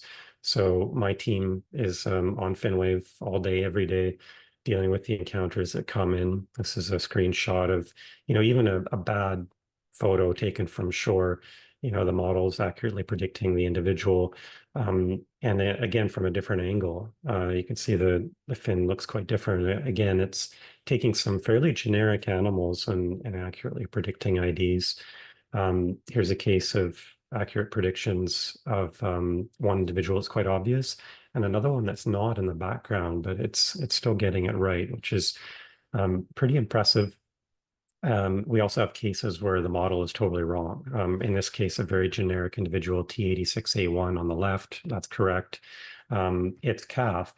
On the other hand, it's predicting as a different individual. So we're doing things to develop our algorithms continually and applying like weighting predictions, using social context and things like that, which is really important for social animals and animals that live in pods, unlike maybe male sperm whales or humpback whales or right whales, where you can get really good accurate predictions, but these animals stay together for so long. So even when they're calves and they don't have many unique features, it's nice to be able to weight predictions using social context. So if you go to the catalog page, it's always an up-to-date catalog when all these IDs are confirmed or rejected and correct IDs are applied.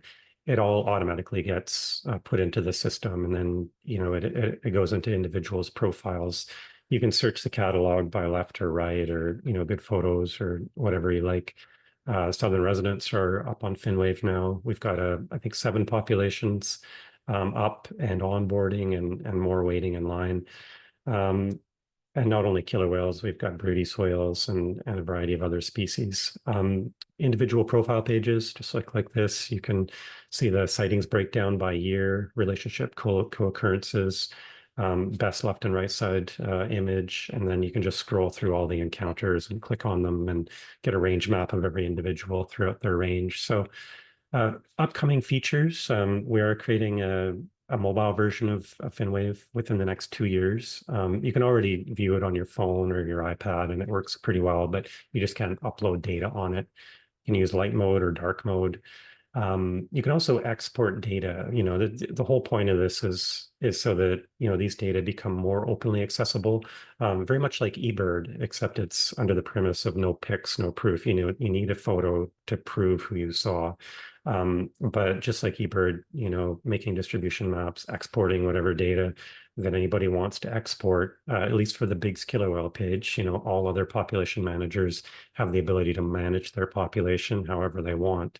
But for Biggs killer whales, because I manage this page along with my colleagues, if people want to export data, they just send a request, and basically any student who has a request will probably get granted. So implications, well, it expedites our workflow by about 200%, which is great. It enables remote work. My whole team works remotely now.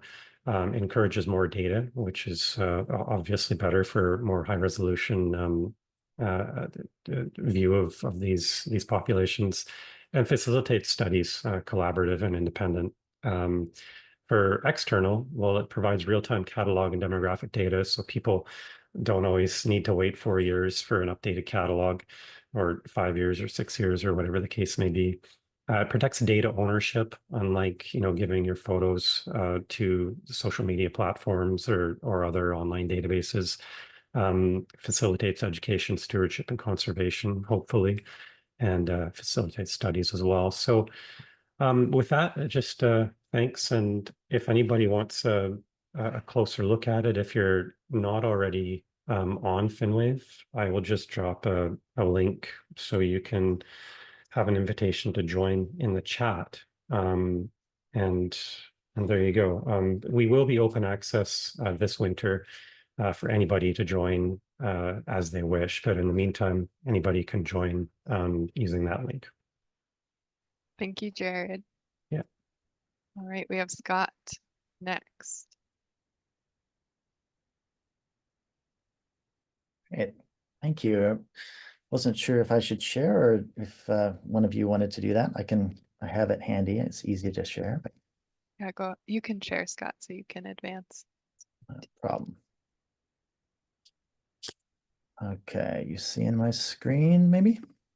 Yes. Great. Let's see if I can put this into show mode. Does that look all right? Oh, it's just loading. It looks great. Great. Well, thank you, Jared. That was exciting, and I'm eager to hear some answers to questions.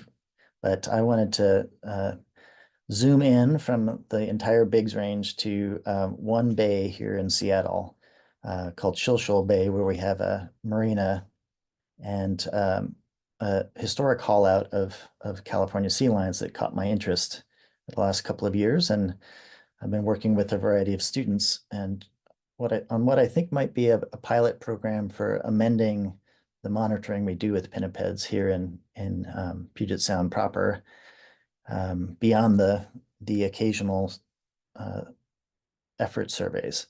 Been thinking on Mondays about like how to get out of the office and not sit in front of my laptop and test community science applications that are mostly opportunistic, but I think increasingly, the cadre of volunteers and naturalists and hobbyists and even tourists who are using these applications are primed potentially for being trained to do effort surveys that really could amplify or supplement the types of monitoring that we do or have done historically. So I want to acknowledge that most of these counts have come from students here in Seattle, including my daughter, Cora Veirs, and some of her colleagues at the UPrep High School here in Seattle. We also had an extern from Middlebury College who is from Seattle named Lucy Day, who helped gather these data. And Max Bolin here is shown with some scat on one of the docks in Shilshole Marina as well. Catherine Donato is an example of someone who lives right above the marina and swims every day recreationally. And so there are trained biologists, I think, who could be trained as mentors into these types of monitoring protocols. And so we've been talking with her about getting like sailing students in Puget Sound marinas working on these sorts of science and monitoring programs on windless days when they're already at the marina and they have access to small boats, but there's no wind to sail. So this is just a pilot study, but it for me was I was in search of study sites where I could test some of these citizen science applications, including Finwave, that are emerging either for desktop or mobile. And what jumped out at me was this section of Seattle in the Steve Jeffries Atlas, which is now pretty dated, 25 years old, but shows that there are haulouts in this neighborhood of Seattle called Ballard in this bay called Shilshole Bay here. And historically, the haulouts were the two navigational buoys off of West Point and Golden Gardens and the two ends of the jetty around Shilshole Marina. Adjacent to that is this old estuary called Salmon Bay that now has, since 1917, has the locks that control the freshwater flow into the lake systems here in Seattle. And those locks have a fish ladder that salmon migrate through on their way to what used to be a hatchery at the University of Washington, and then the couple of rivers here that have hatcheries as well. So this is the historic call out. That's the 341 in Jeffries' catalog, but something happened in the spring of 2023 that caused the local sea lions in the winter time, at least, to abandon that haul out. We believe it was a Biggs predation event inside the breakwater, based on some, middle of the night accounts from liveaboards in that marina. And so what's resulted is a potential human conflict with risks and benefits to both the sea lions and the humans in the marina. But this is a pretty typical picture of what has been happening the past couple of springs, with the sea lions using the docks in the marina as opposed to the relatively isolated breakwater outside the marina.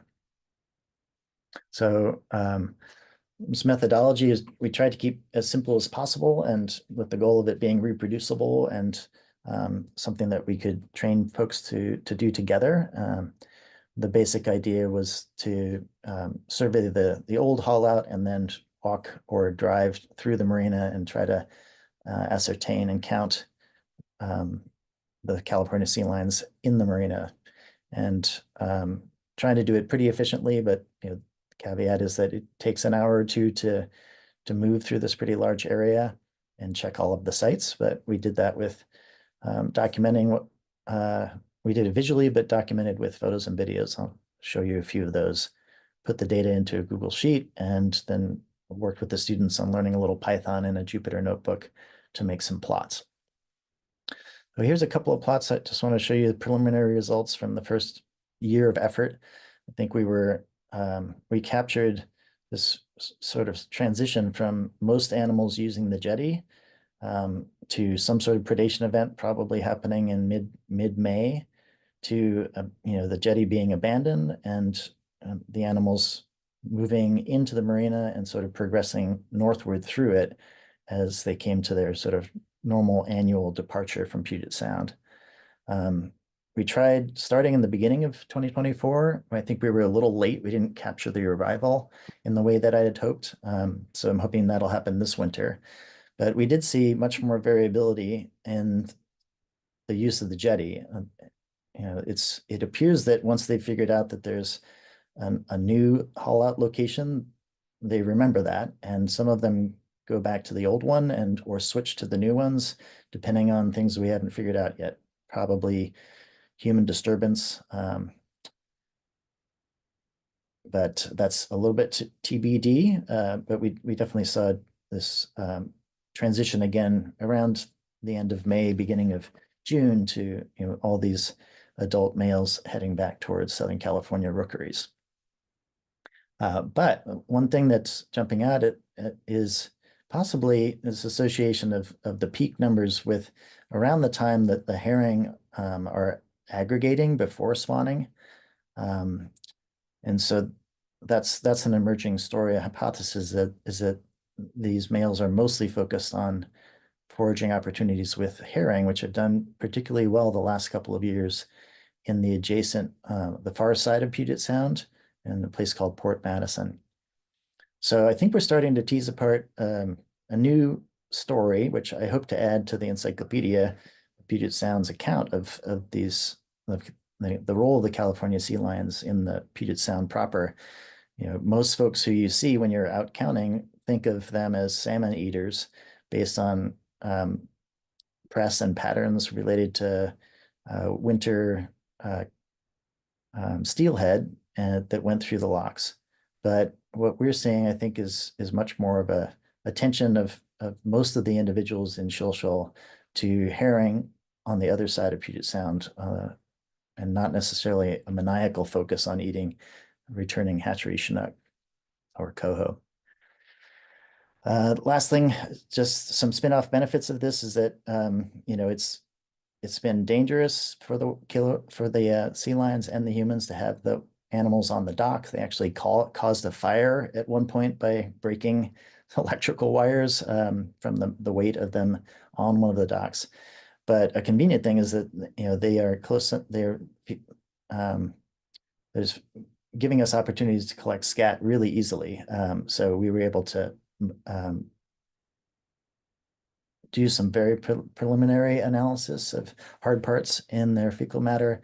And the short version is we've only found small fish bones, nothing that's salmon vertebrae size.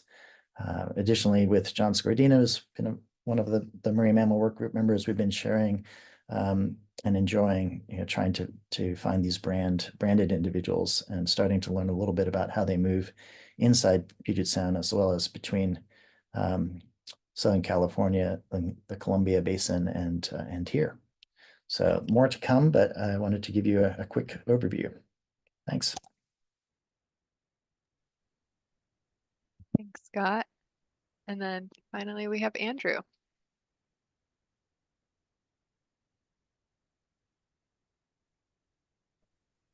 And 1 second as I share my screen. Yeah. See if I can.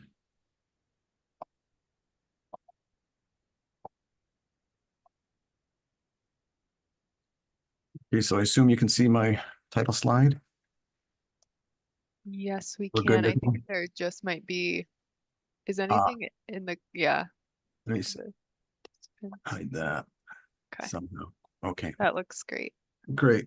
So what I'm going to talk about is sort of the piece of the puzzle that my lab has been working on, and along with another lab at UBC, which is trying to address the question of whether or not southern resident killer whales are food limited during summer or into the fall when they're most commonly in the Salish Sea. And we've done this a couple of different ways. One is we had 2 summers where we had fishing vessels doing hydroacoustic surveys. Then another 2 summers where we chartered the Geekame. This is during COVID when nobody could get off the ship and we all had to double bunk for safety reasons. And in these 4 seasons, we were using really advanced, expensive transducers and doing both broad surveys as well as very focused surveys. And the basic question in terms of trying to figure out what's there, because no one has done this before to estimate densities of salmon. We count them and they get back into the rivers. We've got estimates of catches, but in terms of knowing their distributions, I think we're probably the first to try to do this. And because we have nothing to compare to in the past, our unit of comparison was to compare southern resident killer whale habitat to northern resident killer whales. And in both cases, Chinook salmon are lower currently than they were historically, but the southerns have been low, whereas the northern resident killer whales have been on the increase. So the first paper we had came out as led by May Sato, and she was a postdoc with me, and her specialty is hydroacoustic surveys. And she then left to take a faculty position at Woods Hole.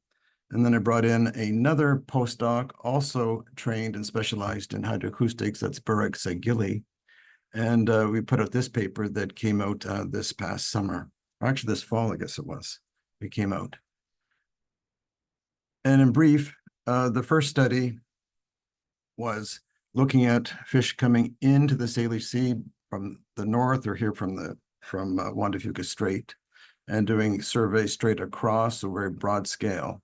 And what we found was that for the southern resident killer whales, the density of fish coming in was 4 to 6 times higher in the southern resident killer whale habitat than it was to the northern resident killer whale habitat.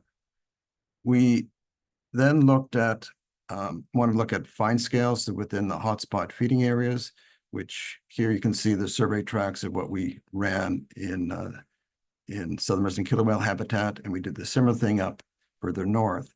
And we identified the areas based on where whales have been reported to feed, as well as we had workshops with sport fishing guides and essentially the professional sport fishermen to figure out where they found the best spots to fish. So we did fine scale surveys here. And in this case, we found that Chinook in these areas were twice as prevalent in southern resident killer whale habitat compared to the northern resident killer whale habitat. So the results were consistent between both studies, although here we're looking at fine scale versus broad scale. The other interesting thing when we did it on this fine scale was to find that the density is highest in the west, so in this case near Port Renfrew, and as the fish are coming in, the density gets lower and lower. And presumably there's just a serial depletion due to predation, whether it's from killer whales, salmon, or fishing. As part of the study, we put out the CATS tags, the same type of tag as John showed us earlier. We also were using drones as well. And in this case, our goal was to do tracking and estimating prey abundance as killer whales are feeding and looking for prey. And as part of this, we're trying to use the biologging data to estimate the energetic cost. And one of these first steps is to estimate respiration rates. And so from here, based on the rates of breathing, we can get then a metric or an index of metabolism and use that to take the accelerometry data and then work out the energetic cost. So this is one of the steps here, was to put out this paper. And one of the simple things we had to quantify was, for example, well, how many breaths do they take between dives? And while those that work with killer whales on a regular basis can tell you that it is 1 breath per dive, it's not documented. And so that was one of the things that we had to do in ground truth using the drone and camera footage. And from this, we found then that they take an average of 1.2 to 1.3 breaths per minute while resting, and slightly more here while traveling and foraging. And to give you some context, compared to people, we take an average of 15 breaths per minute when resting and 40 to 60 while working out. The other interesting thing from here was the discovery that the killer whales are spending most of their time searching for Chinook near the surface and not at depth. And this is also consistent with what we've been learning about the migratory movements of adult Chinook. So in addition to our study, where we were tracking whales and looking at their dive behavior in association with hunting, we had another study done at Port Renfrew where fish were being caught, and we were attaching acoustic tags to them, adult fish, to track them coming back into both Puget Sound and the Strait of Georgia. We've also have had projects with the stats department, and this is a paper which is now in review.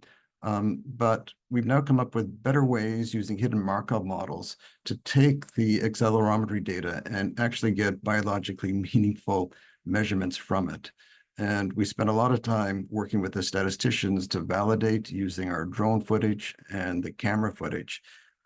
So the models can now do a much better job than anybody's done before. So this paper here was just submitted to +1, but there is an archive version online if people want to read about this or is interested in applying the same techniques to their biologging data. This is one of the data sets here from one of the, in this case, a northern resident killer whale. So you can see we've got 20 hours of dive depth information. The color codes come from our hidden Markov models to distinguish the different behavioral types. And a few things that strike me on here is, one is just the few number of truly deep dives that were done. In this case here, just 11 of the dives over 20 hours were considered deep, and some down 50 meters, but you see down to 300 meters. The other thing, when we bin it up, so this is for, and this is primarily northern residents, but we have pulled in some southern resident killer whale data too. But this would be from over 5,000 dives. And we've got here adult males. The x-axis here is in a log scale. And so you can pick up on here that most of the dives here are less than, well, 8 meters. And we've got this other little bump out here between 10 and 20 to 30 meters. I'll show you here, and then relatively few deep dives. We also have got data from juveniles, and we see a similar pattern here. So 90% of the dives are really shallow, and they're less than a minute. But if I take this data set, and I'm just going to turn the graphs, and our longest dive was 8.5 minutes. I'm going to take this graph here and just turn it sideways. And so now what we've got here on this y-axis is water depth, plotted on a log scale. The curious thing for me was not so much that we have this distribution here, so we can see probably resting, more traveling type dives, but this green little bump here was really quite puzzling until this summer we got to look at the results from the tracking studies we did with adult Chinook. And what we found with their depths is that on average, almost all the fish are swimming at less than 30 meters. So they're swimming quite close to the surface. And the mean depth was just 22 meters. And that fits in perfectly with this green band, which appears to be the optimum depth that the adult Chinook are traveling at. But we suspect that what happens is when the killer whales encounter a fish, there's a dive response, and we have then the pursuit of fish going down to depth as they're trying to escape being caught. And so the thesis was just published, and we're now getting it ready for publication. And then just to wrap up on here, it appears then that Chinook tend to occur less than 30 meters deep while they're migrating. And that's because they're basically smelling their way back to the natal rivers. But when you get into some of the roadblocks, such as San Juan Island, for example, they tend to be found throughout the water column to depths greater than 100 meters. And we did have one of the hydrophones that we're using to track the fish off of San Juan. And we did find that while everywhere else they're about 30 meters, once they got in close, they were occurring throughout the water column. And the other interesting thing is that we had a postdoc working on swimming speeds, and within those hotspot areas, Chinook are swimming faster, which we presume is due to a risk of predation compared to other areas. So that's a very brief overview of what we've been doing, and we've got more papers in the works, still working up these data sets. And that's it. Thanks. Thanks, Jared, Scott, and Andrew for your lightning presentations. Let's go to questions. Questions for any of the presenters? You can raise your hand or unmute.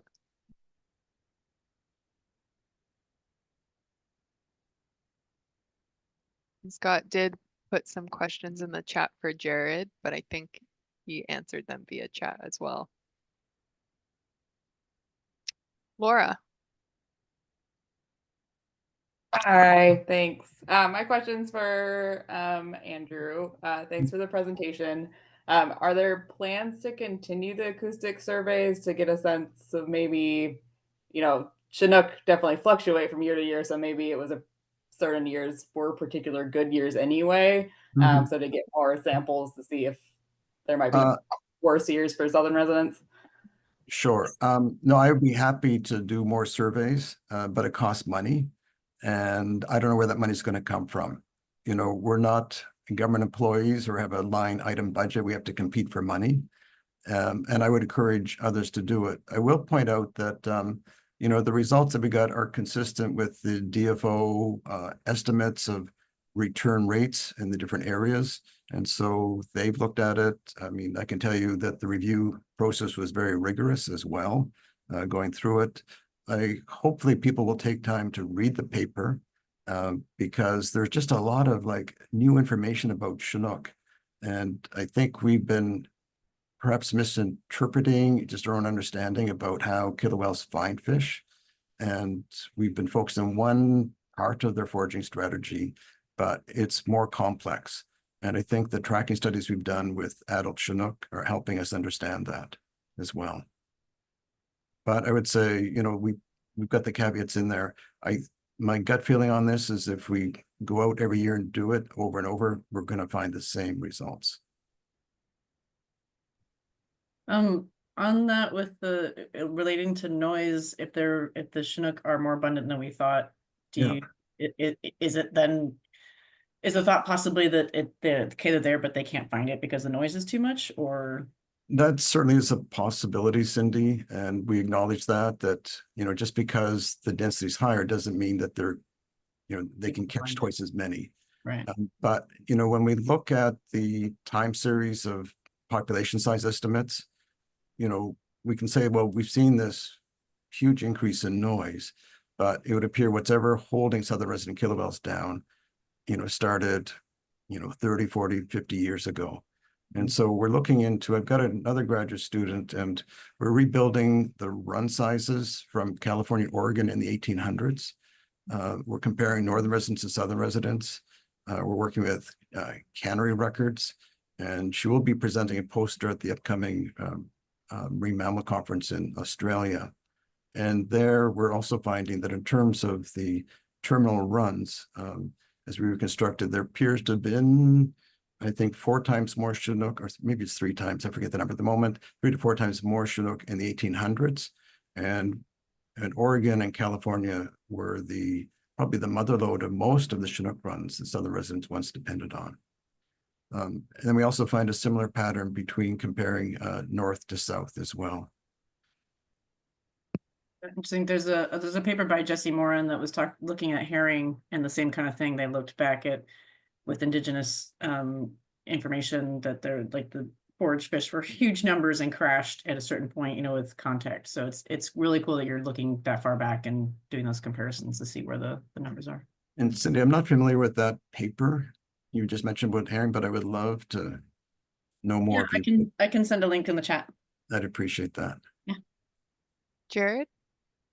Hey, just so we're talking about the Chinook thing, Andrew, thanks for that presentation. That was really interesting. But I was just curious for the work that you did comparing the northern resident critical habitat, southern resident critical habitat. Did you look at the number of killer whales that were in the area around the same time as your surveys?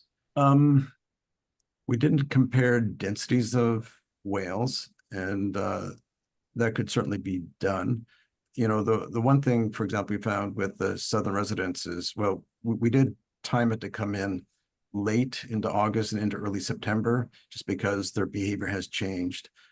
We had northern resident killer whales, you know, in the Johnson Strait, Port Hardy, Port McNeill areas every single day. And so I would say, you know, densities were probably higher in terms of what we were encountering further north and south. Okay. I mean, I remember working in both areas that same year as well, and all the southern residents were back and forth between Swiftsure and kind of dipping into Juan de Fuca and then back out, whereas Johnson Strait had about half the abundance of killer whales in it, which is pretty typical. Like, you know, we have our apods in August, and then we have our G-clan eyes, and in total, you know, you might have, you know, 30 to 40 animals on a good day. So it's kind of like it's about half, you know, the total abundance of the southern residents. So it just jumped out at me, considering your results were showing there are more Chinook in Juan de Fuca Strait. You know, because of that, they may just be able to support 75 or 80 killer whales there, whereas, you know, the lack of Chinook density in Johnson Strait is perhaps, you know, supporting many less killer whales, because, you know, over 75% of the northern residents don't even come into Johnson Strait. Right? Like very rarely anyways. Sure. You know. Yeah, and that's why we're doing this other analysis, just trying to add up the numbers of fish caught and return to the rivers further north as well. So hopefully we can have a chat about that one next time. And just while I've got you on the camera there, I mean, what you showed us is just amazing, Jared. That ability, the database you're putting together, and just like I was totally unaware of it. And but it is just so impressive. I'm sure everyone else is that way too. Thank you. Yeah, it's been a long time coming, and it's kind of silly not to do it. I feel like there's a, you know, the train has left the station, and you can kind of get on it if you're doing photo ID, or you can get left behind, because it's almost like the shift from film to digital. You know, it's that big, and it's just going to become more normal for us to be using all these automation techniques. Yeah. No, and where a number of people have been tinkering with this, but you've actually achieved it. You've gotten over the crest. It's remarkable. Yeah. Working on it. Yeah. And Scott, with your sea lion work, this little peak in terms of herring, have you looked at the scat yet from that time period? And because there's a lot of other species that are pulled in by the herring. And so, you know, adult Chinook, for example. And I'm just wondering if you've looked at that to see really what they are eating. No, we've had it on our minds to get someone like Dom Tollett to come down and give the sailing students a primer on how to do hard part analysis. But no, we didn't systematically collect it or analyze it. It was more of a just exposing these high school students to the idea that you would actually do that. So yeah, I think there's a lot more that could be done systematically. And for me, the most important thing is it's promoted a conversation between the Marine Mammal Working Group, me, and some of the folks in the forage fish and salmonid groups about, the amazing data gaps we have regarding the marine distribution of fish. So there have been some hydroacoustic surveys done recently to try to locate these pre-spawning aggregation areas. But there was a hiatus of almost 20 years. We used to do it systematically. So I love your call to get that written into WDFW, state or provincial or federal budget lines to understand both for herring and salmon where they are and their dynamics, which I think are specific. They appear to be, I'm intuiting that they're unique to each population of herring for sure. Like we had some go up and some go down these last 2 years. Positive message overall, which I think these sea lions are helping us see. But it's a big gap. And so it would be remarkable to me if we could get scat analysis done professionally from student collected scats in marinas. But we haven't done it yet, as the short answer to your question. And can I ask one question to the overall group? Yeah. We're looking at sort of seasonal presence of southern residents in the Salish Sea, and there's a noticeable spike in J-pod coming in March. And the only species that it corresponds with is herring.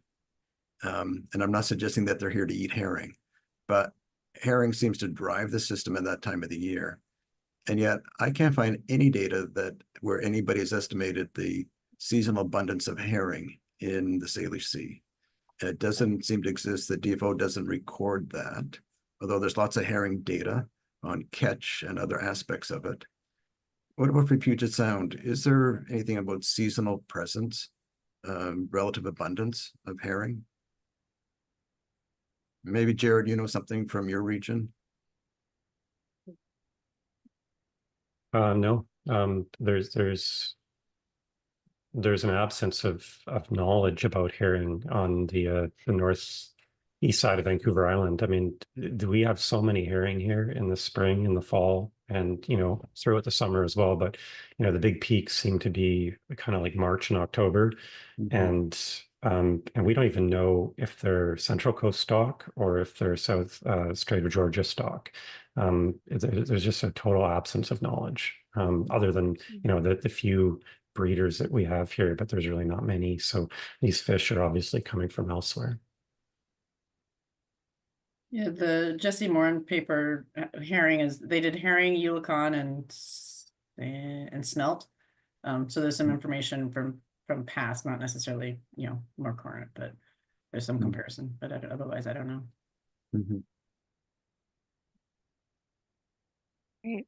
That great discussion. And if folks have more questions, we've captured these questions, and it could, inform what we bring to the group in the winter for the winter meeting. So yeah, maybe the forage, fish, and food web group would be good to connect with. Jamie Selleck, Dave Lowry came to mind as folks who, if they were on the call, I know Dave was on but had to step away, would potentially have more insight to that, Andrew. Good, all right, we only have you for 8 more minutes here, so we just wanted to take the final minutes to provide a little update on what's coming in the winter of 2025 for this work group, which is updating the vital sign key messages for orcas. We have Kenna with us, who will introduce themselves and also just provide a little insight into what the work group will be doing next year. Kenna? Wonderful. Thank you, Nicole. Hi, everyone. I'll keep this very brief. I know you only have a few more minutes on this call. My name is Kenna. I'm the Vital Signs Reporting Analyst at the Puget Sound Partnership. This is formerly Mary Ramirez's role, and until very recently, I worked very closely with Natalie Hamel, who's no longer at the partnership. So if you've worked with those folks, I am the new them. And I just want to provide a very brief overview on key messages, especially since your work group only works quarterly. I just dropped in the chat 2 really useful links to our vital sign and indicator pages for you to reference as I go. I'm gonna go ahead and share my screen.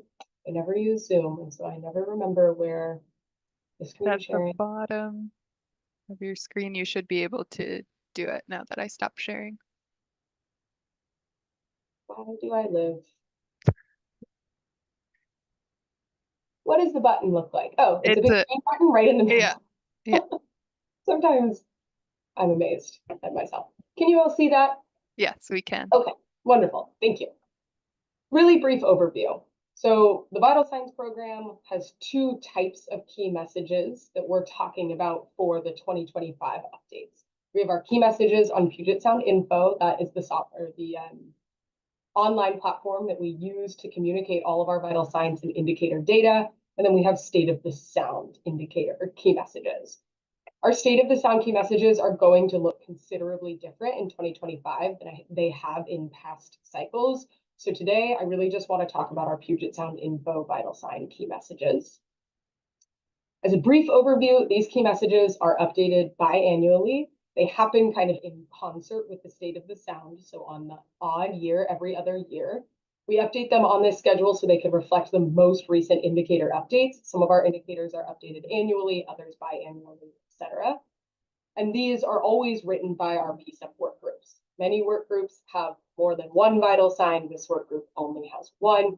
And then I work with the group directly to finalize those key messages. Overarchingly, the most important part about our key messages is that the goal of them is to have them shortened and plain talked every single year. If you click on that first link that I sent in the chat, you'll see they can get very long. There's a lot of information, there's a lot of expertise to share. Our goal is always to shorten them and to plain talk them. So looking forward to our 2025 key messages, this is a very brief timeline that many of our work groups are using.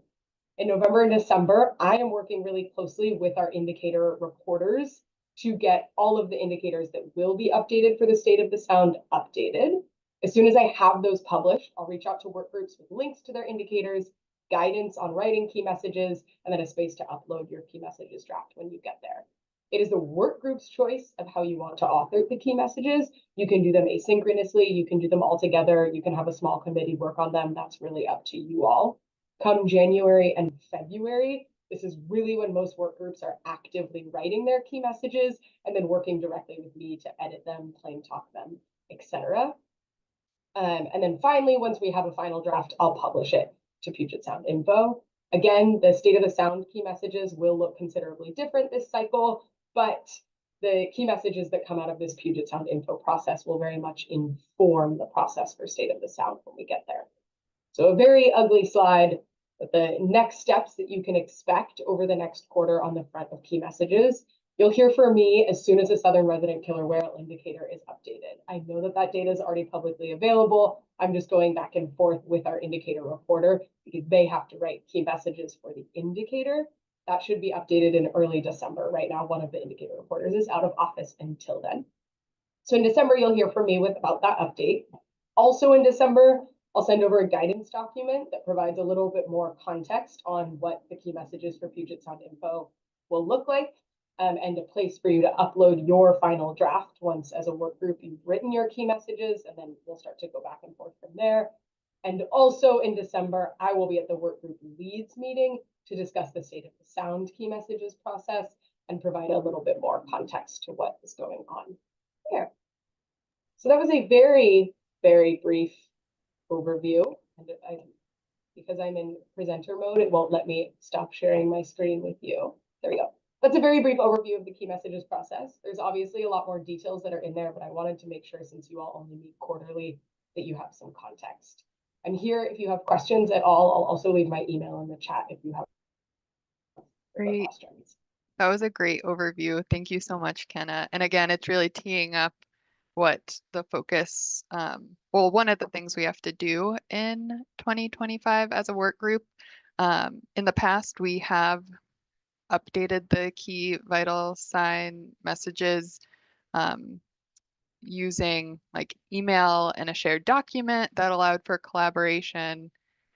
And really, we want folks to we're planting the seed that I think what we're going to do this year will be a little bit differently and lean on our Southern Resident Killer Whale and Biggs Killer Whale Committee to inquire if folks in those committees are interested in leading the revision process with support from coordinators. And this would also include any marine mammal work group members that are interested that would also like to participate, really making, if there's a major revision that we're considering, we'll be supporting committee leads to do that. And then we would still probably integrate this broad collaborative, like shared document that folks could provide insight on as they're able.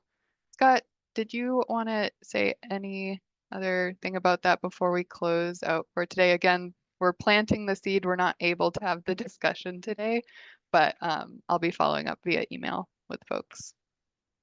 No, I think that's a great approach, and thank you, Kenna, for taking over the reins there. I'm excited to work with you. And yeah, just an invitation to anybody who's on this call. Like these committees are a relatively new construct, and the idea is to be able to scale when we have an increasing number of products that we're trying to provide the community.